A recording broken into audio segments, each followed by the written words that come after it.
Амиа золиослогч эмэгтэй зургийг олонд нийтлэв. Бельгийн нэгэн сонин Францын цагдаа нарын Сен-Дени хотод хийсэн тусгай ажиллагааны үеэр өөрийгөө дэлбэлсэн террорист эмэгтэй зургийг нийтэлжээ. Сонины мэдээгээр тэр эмэгтэй нь Марокко гаралтай Франц иргэн 26 настай Хасана Аудбил ах байжээ. Эмэгтэй нь Бельгийн Харьят болсон Франц дахь террорыг зохион байгуулагч гэгдсэн 27 настай Абаудын үеэлд өгнэ. Францын терроризмын түүхэнд Аудбулахын амиа золиослогч анхны эмэгтэй болж байна. Түүнийг мигмар гаригаас эхлээд хайж байсан юм а. Тэрээр Парист төрсэн бөгөөд 2012 он хүртэл барилгын компанид ажиллаж байжээ. Хойд Солонгос өмнөддөө яриа хийх санал тавьжээ. Хойд Солонгосын талаар өнөөдөр Сөүлийн албаныхан яриа хилэлцээр хийх талаар санал тавьж байна. Пхеньян дунд төвшний албаныхны яриа хилэлцээрийг эх 7 хоногт хилийн Памунжонд явуулах саналыг Өмнөд Солонгос тавьжээ. Харин Өмнөд Солонгосын тал Пхеньян саналыг судлаж үзэхээ мэдэгдсэн байна. Өмнө нь Сөүлийн талаас ижил төвшний яриа хилэлцээ хийх саналыг 9 болон 10 дугаар сард Пхеньянд тавьсан боловч хариу ирүүлээгүй байжээ.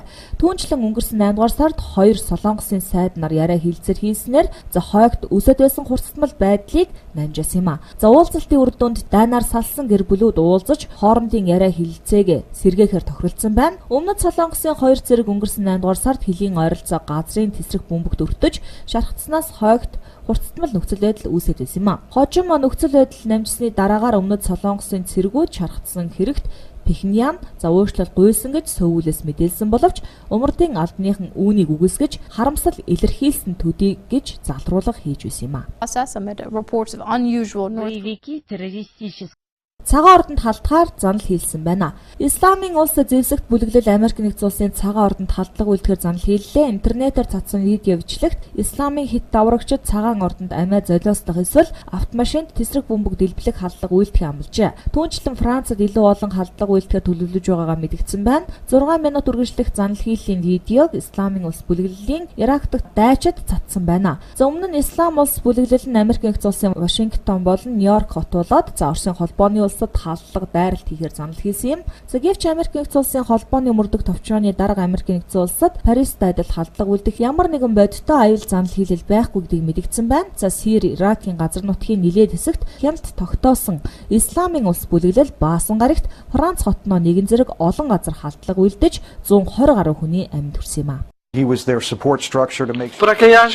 Хар тамхины 8-аачин хулганыг шоронд хүмүүжигчид тэжээдэг нь илэрсэн байна.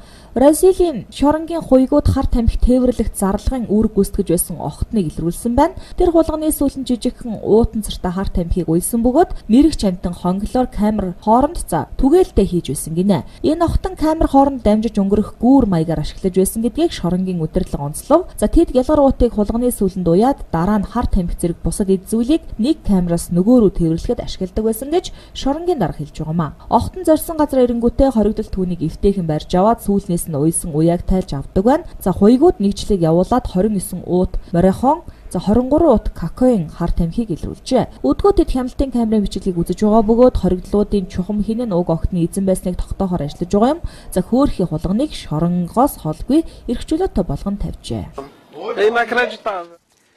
Сумогийн дэвжээний эзэн туслахаа төмрөөр зоддог байснаа зөвшөөрчээ.